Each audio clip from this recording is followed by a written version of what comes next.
Morning students, మనం ఈ సంవత్సరము అందరూ కూడా చాలామంది స్టూడెంట్స్ మ్యాథమెటిక్స్ మరి న్యూ సిలబస్ మొదటిసారి ఫేస్ చేయబోతున్నటువంటి ఈ న్యూ సిలబస్ని మాస్టర్లు స్టూడెంట్స్ ఎంతో ఉత్కంఠంగా, మాస్టర్లు అయితే ప్రిపరేషన్లో భాగంగా, స్టూడెంట్స్ ఏమో marks how to get minimum pass ఆస్పిరెంట్స్కి కావాల్సినటువంటి ఆ 45+ మార్క్స్ ఎలా గెయిన్ చేసుకోవాలి అనే విషయాల గురించి ఈరోజు మనం చర్చించుకుందాం.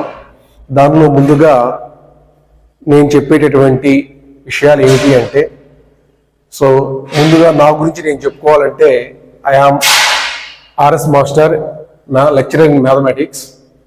సో ఫస్ట్ మనం సెక్షన్ డి అనే విభాగంలో మనకి 30 to 40 క్వశ్చన్స్ ఉంటాయండి. 33 to 40 question number from 33 to 40 questions ఉంటాయి. అప్ టు ఈ అవుట్ ఆఫ్ 8 క్వశ్చన్స్ లో you have to answering any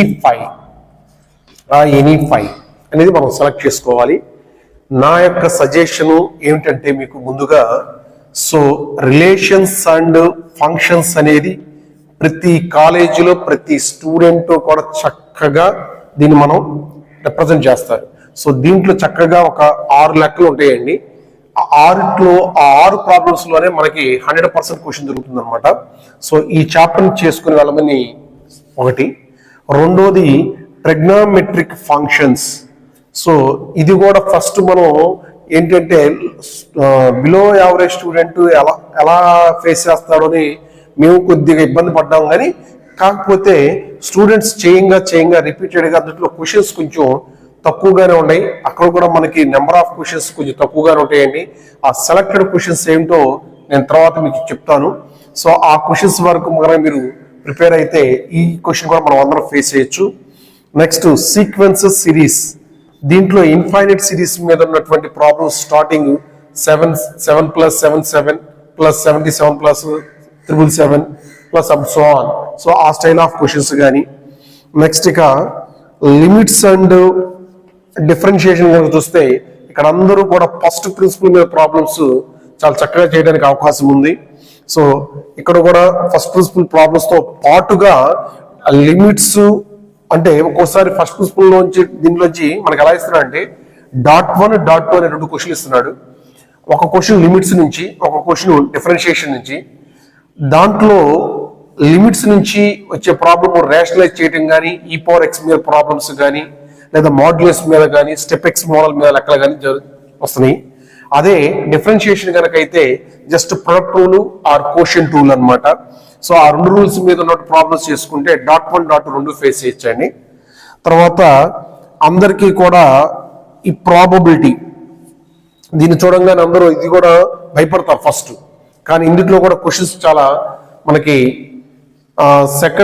second excise లో ఉన్నటువంటి ప్రాబ్లమ్స్ కనుక చూసుకున్నట్లయితే ఆ రోమన్ నెంబర్ 3లో ఉన్నటువంటి సెకండ్ ఎక్సైజ్ లోని ప్రాబ్లమ్స్ నుంచి 100% క్వశ్చన్ మ్యాక్సిమం ఆ ఎక్సైజ్ నుంచి వస్తుంది. సో ఇలాగా మనం ఈ 5 క్వశ్చన్ చేయడానికి మనం ఈ 5 చాప్టర్లు మనం సెలెక్ట్ చేసుకుంటే చాలా చక్కగా ఆన్సరింగ్ ఇవ్వచ్చు. ఇంకా కొద్దిగా మెరిట్ స్టూడెంట్స్ అయితే, మాస్టర్ నేను రాసిన 5 క్వశ్చన్లు కరెక్ట్ కావాలి అనుకుంటే 6వ క్వశ్చన్ ని మనం స్ట్రైట్ లైన్స్ చూస్ చేసుకోవచ్చు అండి. స్ట్రైట్ లైన్స్ చూస్ చేసుకోవచ్చు, దీనికి కూడా అవకాశం ఇవ్వచ్చు. లేదంటే కానిక్ సెక్షన్ లో అయితే సర్కిల్స్ మీద, 2 పాయింట్స్ మీద, 3 పాయింట్స్ మీద, కాన్సైక్లిక్ మీద, లేదా పెరాబోలాలో స్టాండర్డ్ ఫార్మ్ కానీ, axis parallel to X axis అని, whose axis parallel to Y axis మీద, ఇట్లాంటి కొన్ని క్వశ్చన్స్ లిమిటెడ్ గా కనుక చేసుకుంటే ఈ చాప్టర్ కూడా చాలా ఈజీగా ఉంటుందండి. Right. So this is the 8 marks questions. So ఈ క్వశ్చన్స్, ఈ చాప్టర్స్ సెలెక్ట్ చేసుకొని మీరు చేస్తారని చెప్పి నేను ఆశిస్తున్నాను. చేస్తే 5 8s are 40 మార్క్స్. ఈ 40 మార్క్స్ కి మాక్సిమము ఎంత స్లోలనర్ అయినా సరే ఇక్కడే మీరు 25 to 30 మార్క్స్ అని మినిమం గెయిన్ చేసుకోవాలండి. నెక్స్ట్ మనం enter into the section C. ఈ enter into the section C ఇక్కడికి వచ్చేసరికి మనకి ఫ్రమ్ క్వశ్చన్ నెంబర్ 23 to 32 వరకు ఉంటాయండి. So there are 10 questions. We can choose any 7 questions. We can choose any 7 questions మనం out of 10 అండి. Out of 10 నుంచి మనం 7 క్వశ్చన్స్ చూస్ చేసుకోవాలి. సో 7 4s are 28 మార్క్స్ అన్నమాట. సో ఇక్కడ కూడా మనం చక్కగా జాగ్రత్తగా సెలెక్ట్ చేసుకున్నట్లయితే బిలో యావరేజ్ స్టూడెంట్స్ కనీసం 4 to 5 క్వశ్చన్స్ చేయొచ్చండి. 4 to 5 questions. So first sets కనుక చేసుకున్నట్లయితే అక్కడ మనకి 2 సెట్ల మధ్య ఉన్నటువంటి relations just A minus B అని, బి మైనస్ ఏ అని, ఏ కాంప్లిమెంట్ అని, A union B, A intersection B, ఇటువంటి type of complement, A union B whole complement. So ఈ స్టైల్ ఆఫ్ ప్రాబ్లమ్స్ కనుక మనం నేర్చుకుని, లేదా వెన్ డయాగ్రామ్ మీద A union B whole complement, A intersection B whole complement. So ఇటువంటి type of problems మనం ఇక్కడ నేర్చుకుంటే చాలా ఈజీగా ఒక క్వశ్చన్ దొరుకుతుందండి. నెక్స్ట్ మనకి రిలేషన్స్ అండ్ ఫంక్షన్స్. దీంట్లో కనుక చూసుకున్నట్లయితే మనకి రిలేషన్స్ నుంచి ఎక్కువగా క్వశ్చన్ పడుతుంది, లేదా మనకి ఎఫ్ ఆఫ్ సి వాల్యూ కనుక్కునేటటువంటి ప్రాబ్లం అదొకటి ఉందండి.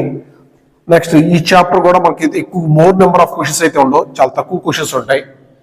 సో దీని ప్రిపరేషన్ చేసుకోవచ్చు ఈజీగా. నెక్స్ట్ కాంప్లెక్స్ నెంబర్స్ వచ్చేసరికి కొంచెం పిల్లలు బిలో యావరేజ్ స్టూడెంట్స్ కొంచెంగా చేయలేకపోతున్నారు, దీన్ని వదులుతున్నానండి. లీనియర్ ఇన్ఈక్వాలిటీ కూడా వద్దు మీకు. నెక్స్ట్ నేను ఇమీడియట్ గా నా సజెషన్ ఏంటంటే లిమిట్స్కి వెళ్ళండి.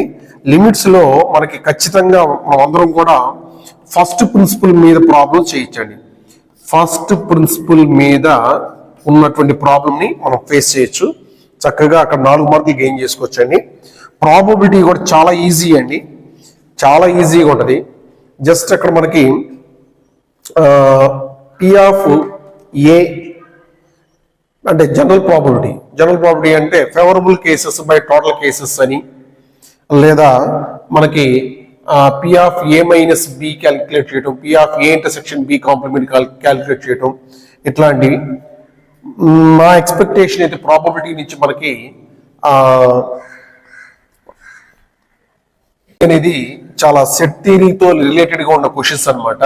సో ఆ క్వశ్చన్స్ చేసుకుంటే ఇక్కడ మనకి ప్రాబబిలిటీ చాలా ఈజీగా ఉంటుంది.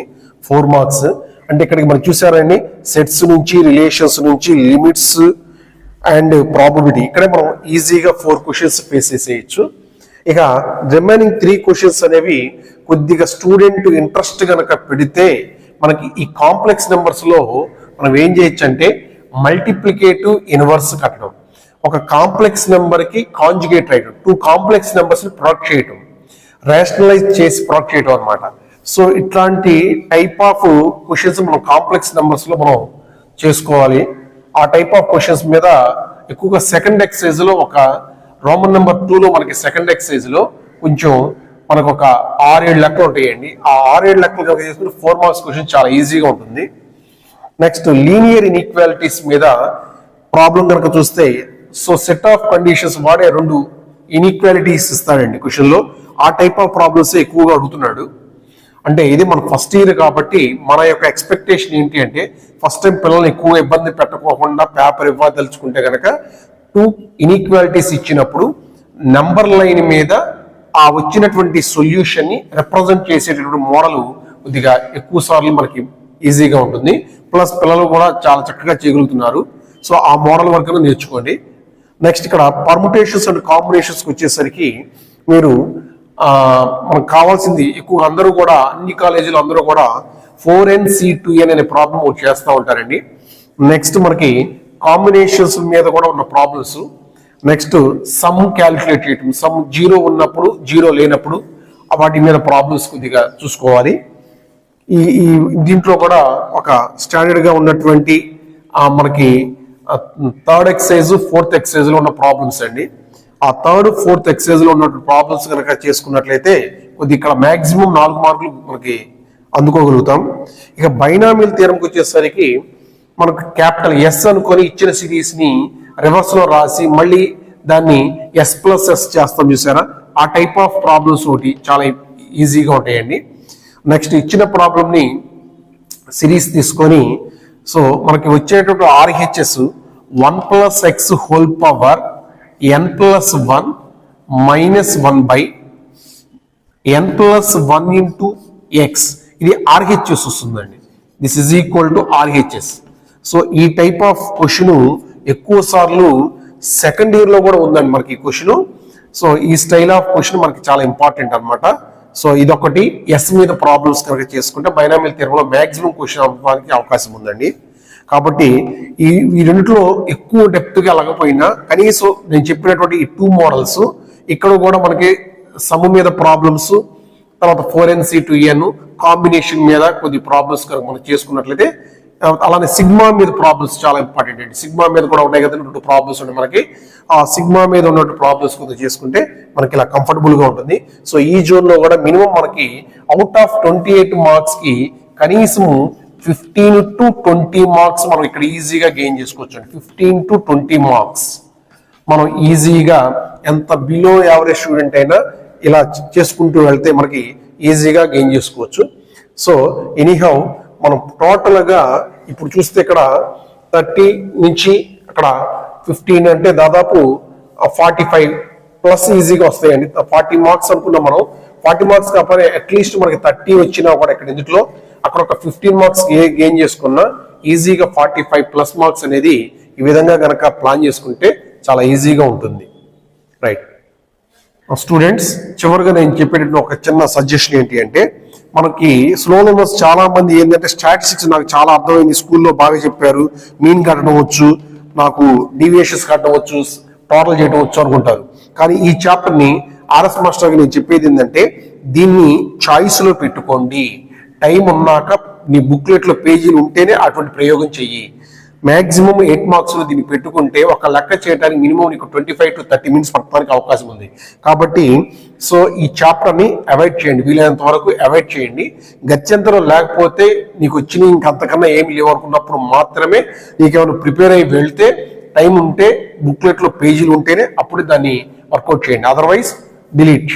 నెక్స్ట్ ఫైనల్ గా ఇంకొక విషయం ఏంటంటే, మనకి టెక్స్ట్ బుక్ లో గవర్నమెంట్ వారు ఇచ్చినటువంటి 2 మోడల్ పేపర్స్ ఉన్నాయండి. దయచేసి ఆ 2 మోడల్ పేపర్స్ ను కూడా ప్రిపేర్ అవ్వండి. ప్రిపేర్ అవుతూ మీ కాలేజీలో పెట్టినటువంటి ప్రీ ఫైనల్ 1 పేపర్ కనీసం అట్లా ఆ 3 పేపర్లు కూడా కొద్దిగా చూసుకుంటే ఇంకాస్త బెటర్గా ఉండడానికి ఛాన్స్ ఉంది మీకు. Thank you very much.